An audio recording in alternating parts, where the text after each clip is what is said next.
Hello students, कैसे हैं आप? मैं बहुत अच्छा हूँ। कैसा चल रहा है पढ़ाई? बहुत बढ़िया, वेरी नाइस। आपको हमने इलेक्ट्रिसिटी चैप्टर पढ़ाया था।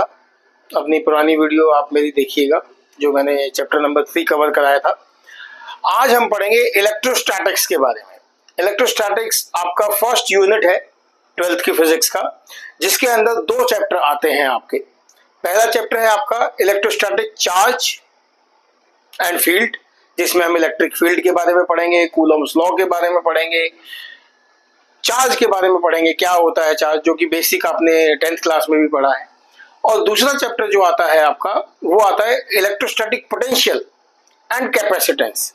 तो जो पोटेंशियल, जैसे हमने 10th क्लास में भी पोटेंशियल के बारे में पढ़ा था, पोटेंशियल डिफरेंस के बारे में पढ़ा था, ऐसे ही इलेक्ट्रोस्टैटिक पोटेंशियल का उसके अंदर टॉपिक कवर होगा।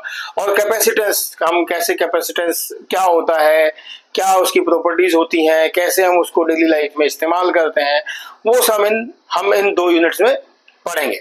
बहुत अच्छे।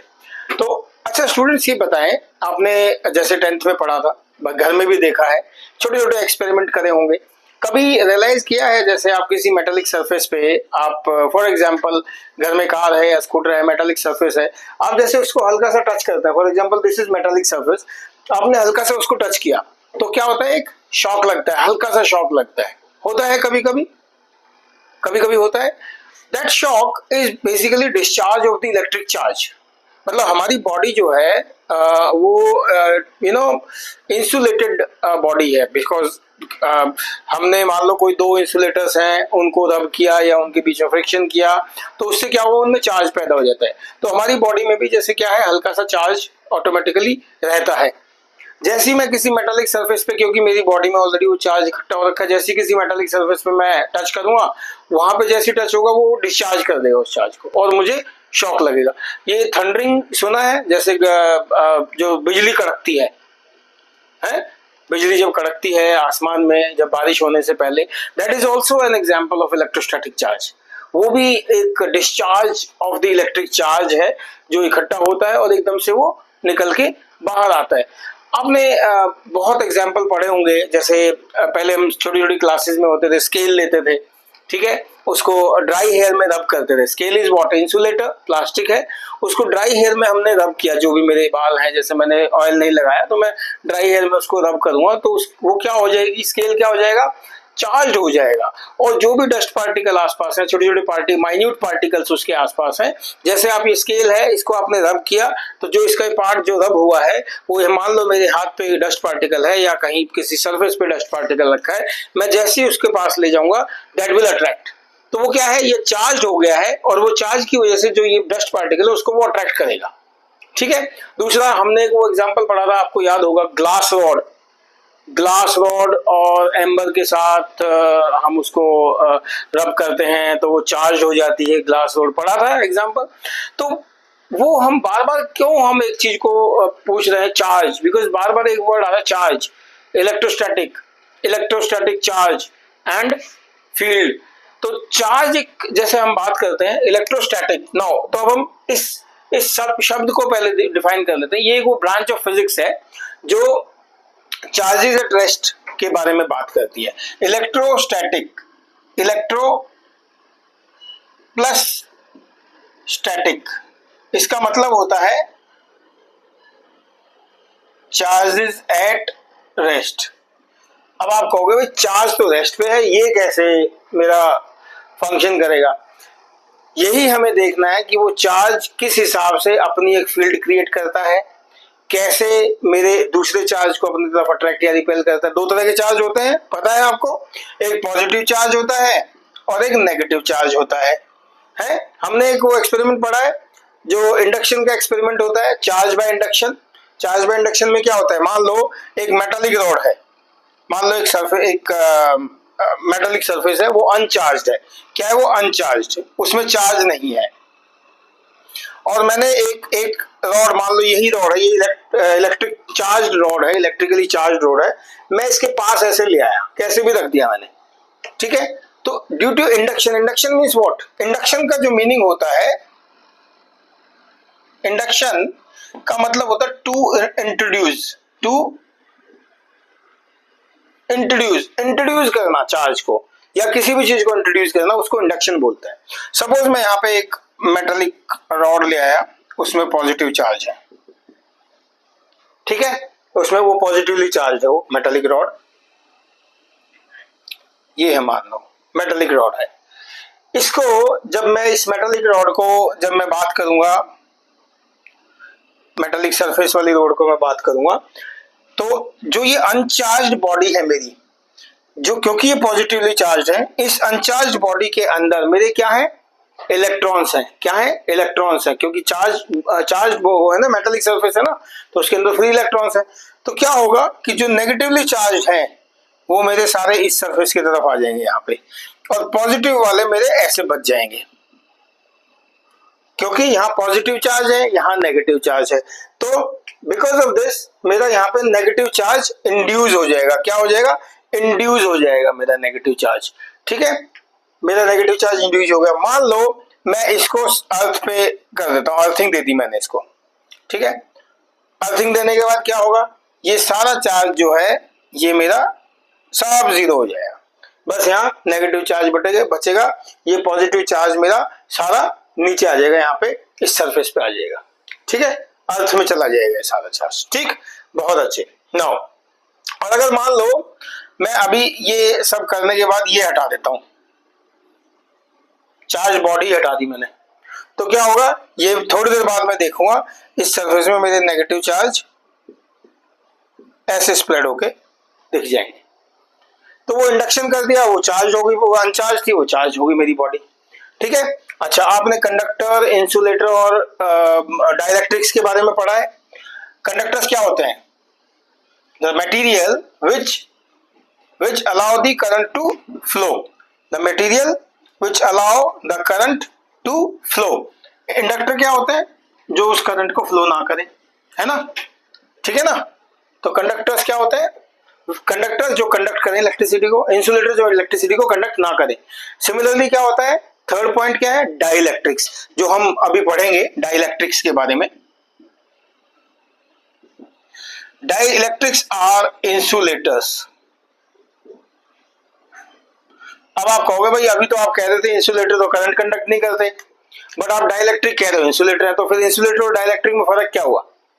फर्क ये है कि जो डाइलेक्ट्रिक होते हैं ना, जो इंसुलेटर तो पूरा कंडक्टर ऑफ इलेक्ट्रिसिटी हो गए, बिल्कुल भी इलेक्ट्रिसिटी कंडक्ट नहीं है। रबर हो गया, जो आप ये पेन हो गया, ठीक है, ये बिल्कुल मेरा कोई करंट का कंडक्शन नहीं होगा।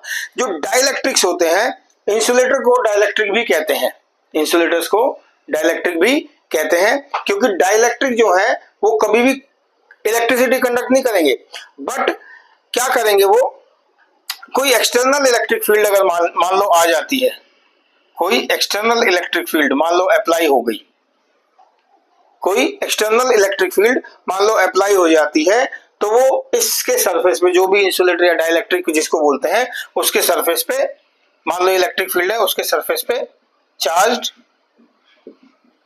पैदा कर देंगे वो, ठीक है, चार्ज, उसको चार्ज कर देंगे उसको, dielectrics. So insulator are dielectrics, और वो इलेक्ट्रिक फील्ड में ही इंसुलेटर डाइलेक्ट्रिक की तरह काम करेंगे। तो इंसुलेटर जो हुए वो तो करंट को, इलेक्ट्रिसिटी करंट कंडक्शन तो करते ही नहीं है, बट इलेक्ट्रिक फील्ड जब आ जाएगी ना, तो they will act like a dielectric. ये ध्यान रखना, इलेक्ट्रिक फील्ड की प्रेजेंस में, क्योंकि जब इलेक्ट्रिक फील्ड आएगी तो वो चार्ज इंड्यूस करेगी, तो उसके अंदर फ्लो ऑफ चार्जेस हो जाएगा। अब ना एक आपने पढ़ा होगा, एक गोल्ड लीफ इलेक्ट्रोस्कोप, ये एक डिवाइस है जो कि मेरे चार्ज को डिटेक्ट करता है। किसको डिटेक्ट करता है, चार्ज को। जब मैं चार्ज की बात करता हूं, ये डिटेक्शन ऑफ द चार्ज को डिटेक्ट करता है, ठीक है। अब मेरा चार्ज जो है वो पॉजिटिव भी हो सकता है और नेगेटिव भी हो सकता है। अब जो चार्ज ऑफ इलेक्ट्रॉन है, चार्ज ऑफ इलेक्ट्रॉन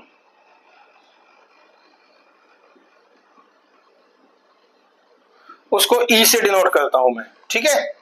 और सिमिलरली चार्ज ऑफ प्रोटॉन है, चार्ज ऑफ न्यूट्रॉन है, तो जो चार्ज ऑफ इलेक्ट्रॉन है उसको मैं ई से डिनोट करता हूं, ठीक है बच्चे। तो this E can be positive अगर वो इलेक्ट्रॉन है, और प्रोटॉन है तो वो पॉजिटिव, सॉरी इलेक्ट्रॉन है तो नेगेटिव और प्रोटॉन है तो वो पॉजिटिवली चार्ज होगी। इसकी एक वैल्यू होती है, वो मैं अभी आपको बताऊंगा इसकी क्या वैल्यू होती है।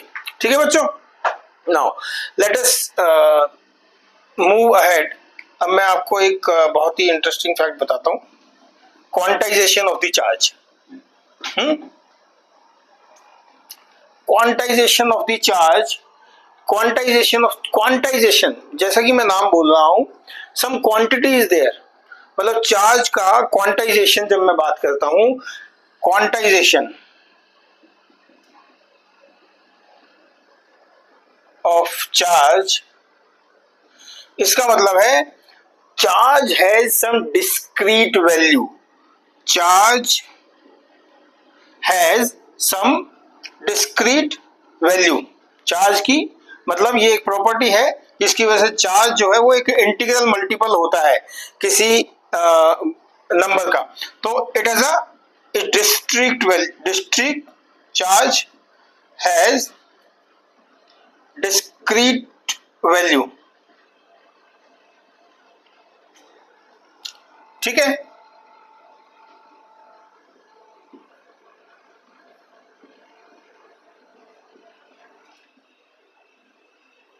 Charge as a discrete value. इसको डिनोट कैसे करते हैं चार्ज को? Q से। So Q is equal to N into E। E क्या है मेरा? Charge of electron. E is charge of E is charge of electron. अब ये मैंने बताया था थोड़ी देर पहले। और N क्या है? नंबर। जैसे N can be integral part या integral number, N can be 1, N can be 2, N can be 3। अब जो ये E है ना, इसकी एक वैल्यू है 1.6 इंटू 10⁻⁻19 कूलम्ब। कूलम्ब के बारे में भी बताऊंगा, एक बहुत बड़े साइंटिस्ट थे जिन्होंने इस चैप्टर में बहुत बड़ी भूमिका निभाई है और जो आपके फ्यूचर पर्सपेक्टिव से बहुत ज्यादा हेल्पफुल रहेगा।